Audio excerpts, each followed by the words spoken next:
In this video today, we're going to make one of my favorite dishes, and a dish that my adult kids enjoy, and that is chicken biryani. We've got some basmati rice over here.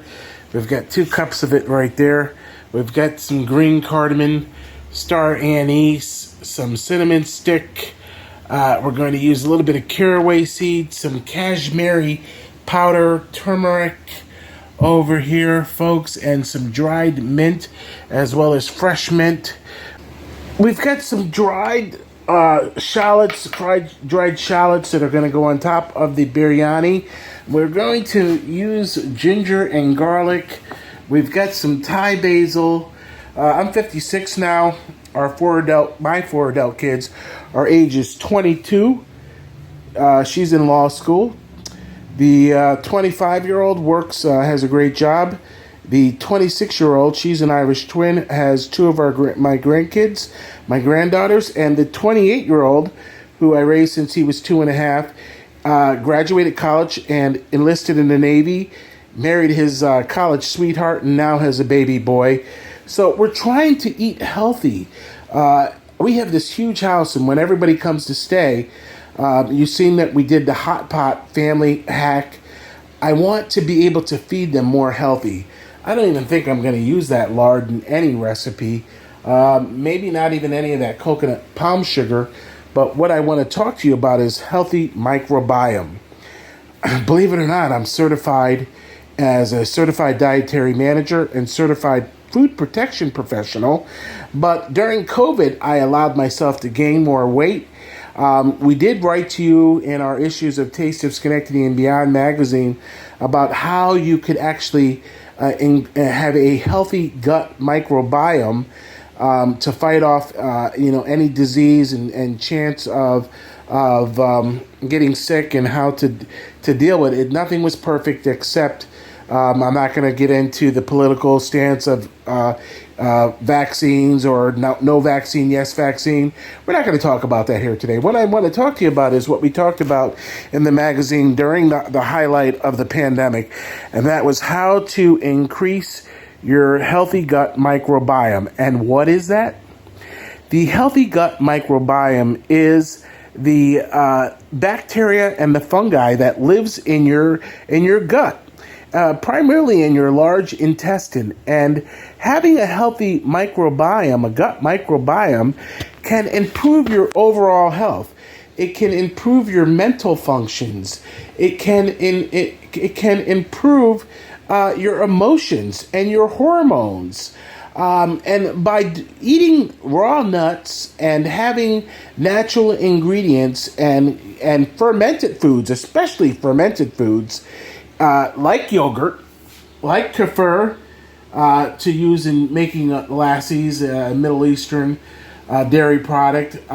Buttermilk is also a fermented form. Kimchi is fermented. By eating more fermented foods, pickled onions, and raw nuts and vegetables, you can actually have a healthy gut microbiome that will just improve your overall health. Also, your agility. Sumac is a great spice to use, and it's perfect for diabetics. It helps balance your blood sugars. Sumac also helps lower your cholesterol, and it also helps reduce bone mass loss, osteoporosis, onset as we age. So you can see what we have here is the rice rinsing in a colander inside a bowl. Now that's nice and clear. We're going to let that sit on the counter. What we're going to do now is we've got all that off using our Cutco shears. The Cutco shears are excellent. They can cut through a penny. We're now going to take a little bit of this here, pink Himalaya salt crystals. We're going to cover the chicken leg quarters and some kosher salt. And we're going to brine that while the basmati rice is soaking. And we're going to clean up all this and sanitize this other sink. Cleanliness is next to godliness. The leg quarters that we're going to cut into drumstick and thigh.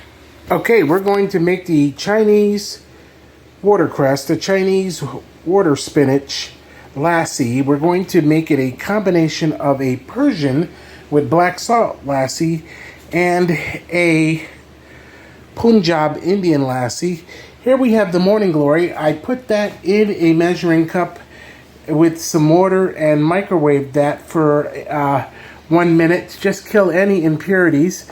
We're going to add a little water to our blender, and we're then going to put our Morning Glory in there, as well as some fresh mint leaves. I took off some mint leaves and cleaned them. We're going to put them in there, and we're also going to put some of the other stuff that needs to chop in here, which is some green cardamom and some white cardamom and some fresh ginger.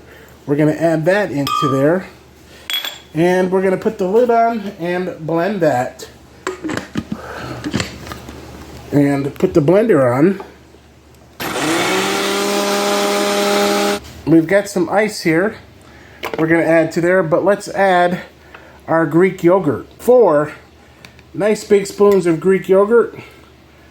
We're going to put about a tablespoon of sumac in there. We're going to add about a teaspoon of the black salt to that. And we're going to add some honey.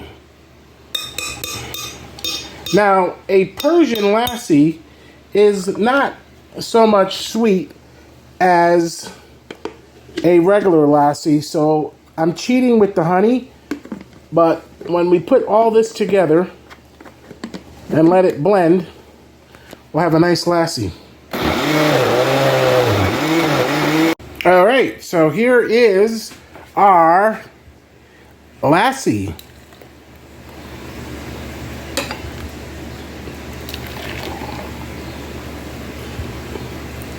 That is your Chinese / Persian lassi, and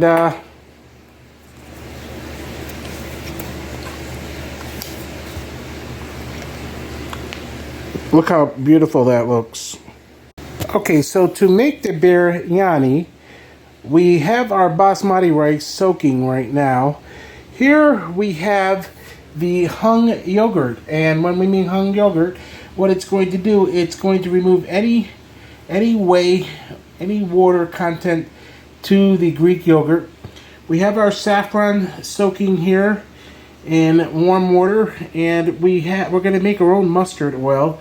We took some toasted mustard seed, and we have that in sesame oil, and we put that in the pestle and mortar, and we're going to mix that up. Over here we have some garam masala, about 2 tablespoons of garam masala, about a teaspoon of turmeric, and about a tablespoon and a half of cashmere powder, and about a teaspoon and a half of black salt. We're going to put fresh mint. We're going to mix this all into the yogurt after it sits for about 20 minutes and drains any whey off. We're going to make our own ginger garlic paste. These are the spices that are going to go into the rice. Some Thai basil, 3 bay leaves, some caraway seed, about a teaspoon, about 3 little pieces of cinnamon stick, 3 star anise. We're going to crack open those cardamom pods and get the seeds, and that is going to go into the big pot when we make the biryani with the marinated chicken. All right, let's see how much. Look how much water was left way in there.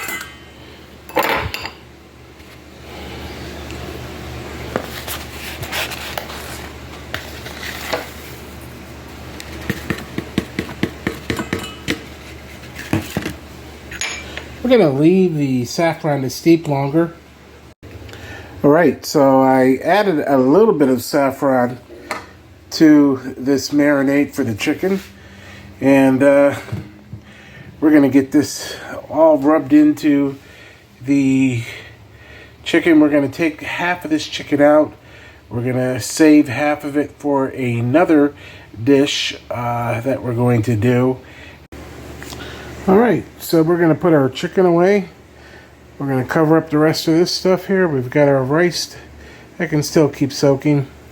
That will cook faster when we make the biryani later tonight. And hey, what are we going to do with this leftover chicken? We've got some buttermilk. Why not do a flash fried chicken that's been marinated in buttermilk for a day or more? When we peel this cucumber, we will be able to grate it on our grater. And the best way to do that is to just get a bowl, line it with some big, thick, absorbent paper, and grate the cucumber right in the bowl. Our clarified butter.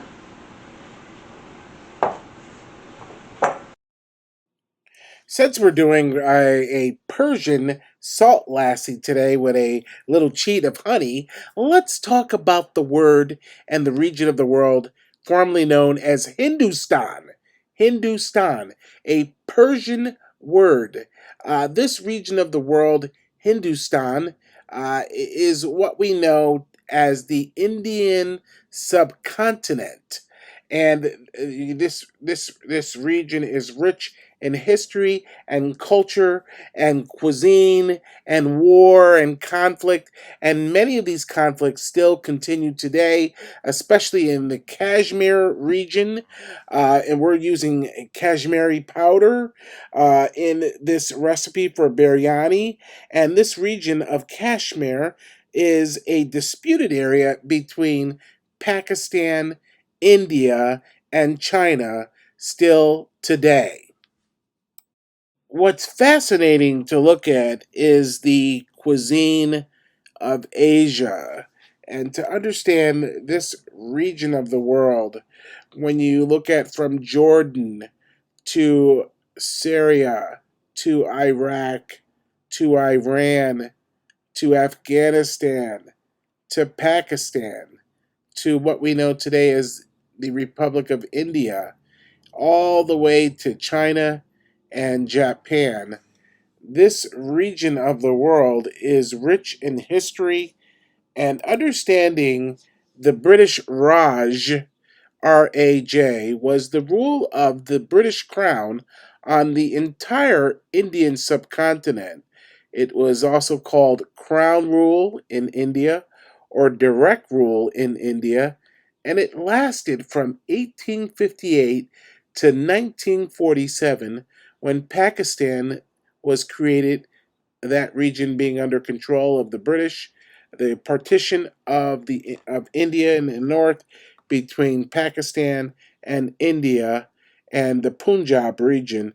And in fact, today, the Punjab region in India is part of the largest Sikh community, and understanding the conflict between the Sikhs and the British, that's a history to look at in itself.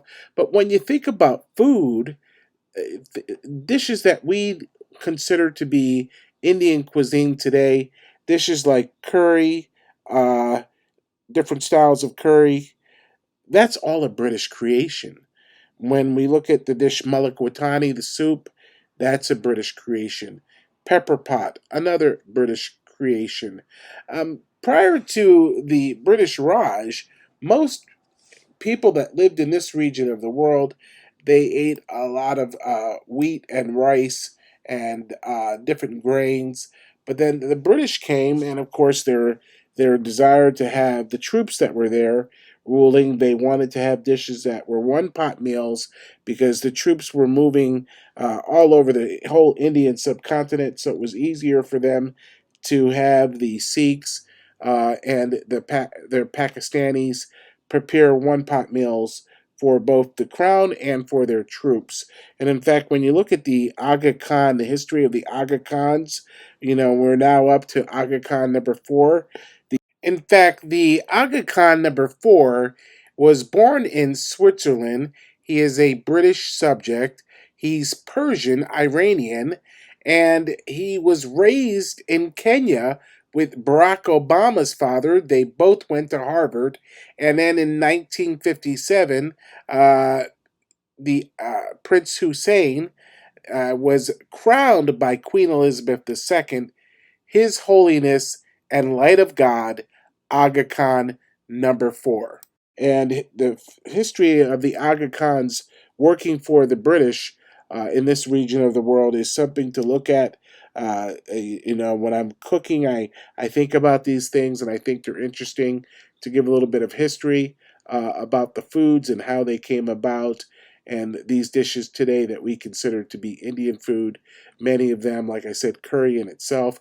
Most of these spices that are used in Indian cuisine under the British Raj rule, which was they were headquartered in Bengal, what they did was they purged that whole Indian subcontinent, especially for the teas and the spices, and they brought them back to the United Kingdom. The people were starved. The Bengal famines, they were starved down to the bones. So if you Google Bengal famines, you can see just photos. I would caution that they're pretty much grotesque and heartfelt to look at. But when I'm cooking, I think about this history, and I think about the fact that today that people from this region of the world, they're so humble. They understand the history. They know what their culture and their cuisine and how it came about. And today we get to share that with one another. But let's not forget the history. Let's not forget the British Raj rule of the Indian subcontinent as we're looking at this dish, biryani. The cucumber's already been salted, and so has the garlic and the ginger. And the mint will add that extra oomph of flavor. These red onions, we're going to get them sauteed in a little ghee, and we're going to get them nice and caramelized. And then we're going to put some ginger garlic paste in there and let that cook for 2 minutes, and add some of our plum tomatoes to that and saute it.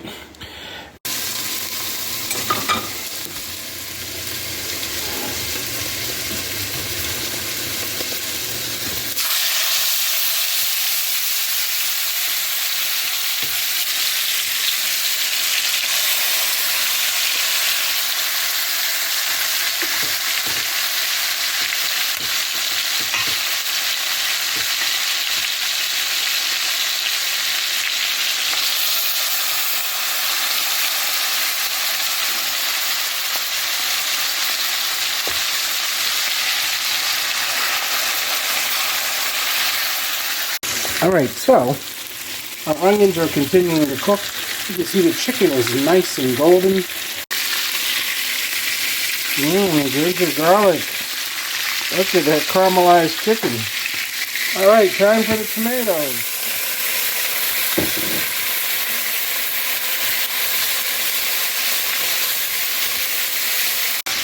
Alright, so we're still browning up this rest of these 4 pieces of chicken.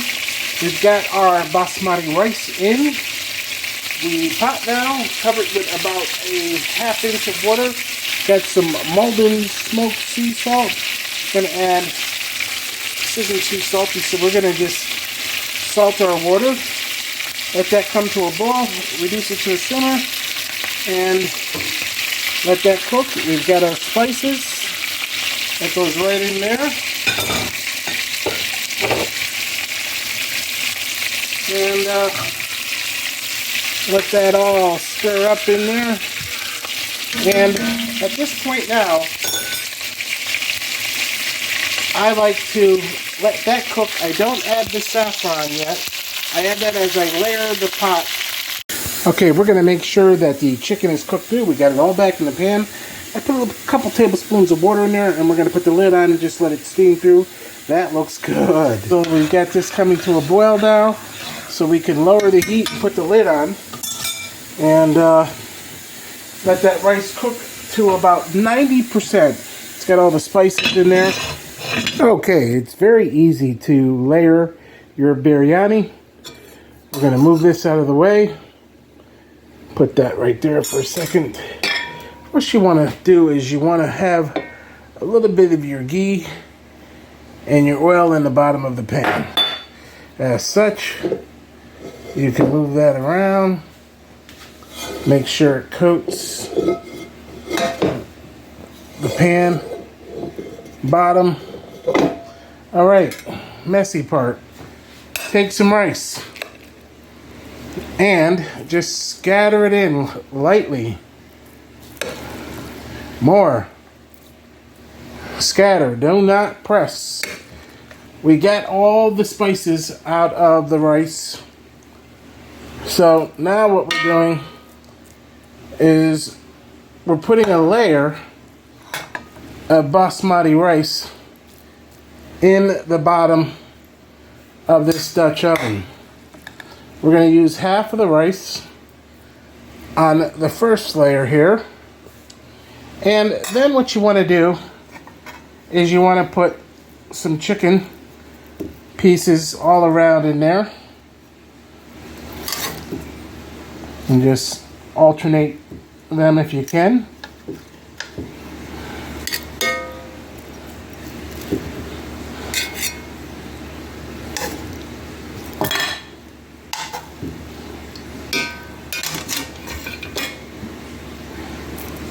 You're gonna have to stack a little bit, fit as much as you can. Try not to press down too hard on the rice, but get all your chicken pieces in as such. Now what? Now what you want to do is move this over, move some stuff out of your way, and bring your tomato and ginger garlic and scatter that in to the pot as such.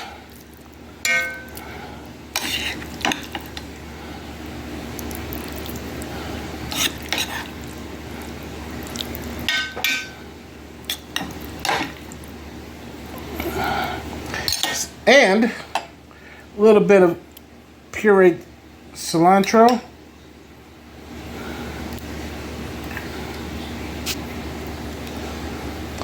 Then you can put a little bit of shallot, just a little bit, and a little bit of Thai basil. Get some of that scattered around in there for flavor and for color. Doesn't that look beautiful already? Now what you're going to do is you're going to take the rest of this rice and you're going to top that off very lightly.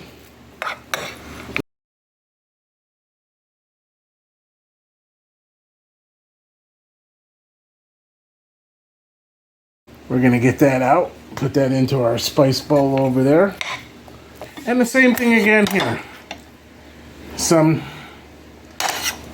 of the tomato that we saved. We're going to scatter that around.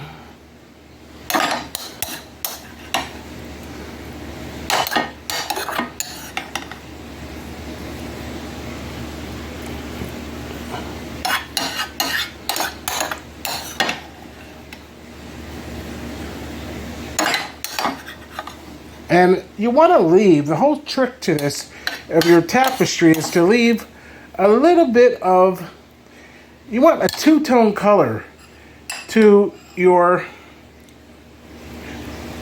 biryani. We're putting the pureed cilantro and get all that in there. We'll put some, now finish off with the dried shallots.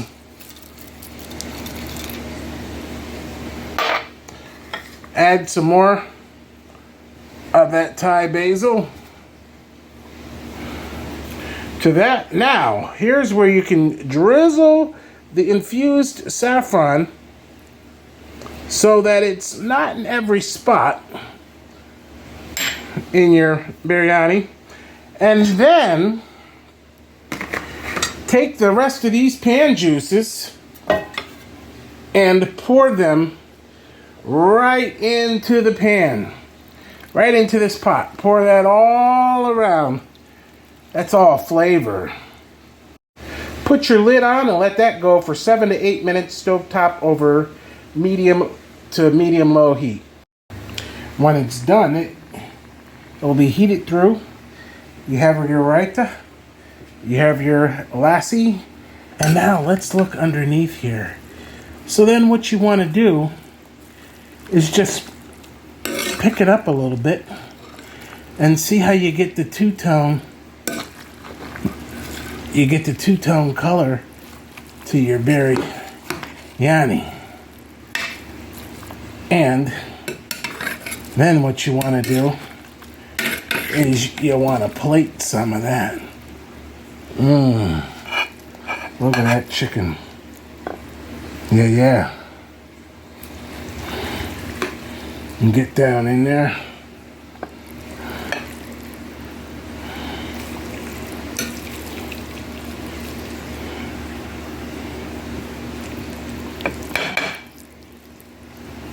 And that looks beautiful. You can then garnish it with a little bit more of your cilantro and your Thai basil. And bon appetit. There you go. Biryani at home. Time to dig in. Oh. Look at that chicken. Look how yummy that looks. Gotta blow.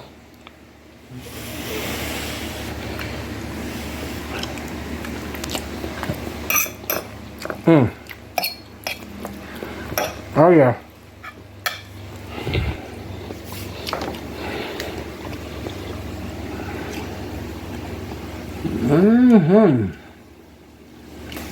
Biryani. Morning glory. Chinese watercress, Chinese spinach, lassi, and our cucumber and red onion and ginger garlic.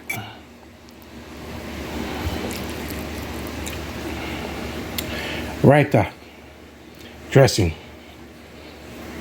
I hope you enjoyed this video from Taste to Schenectady and Beyond Magazine.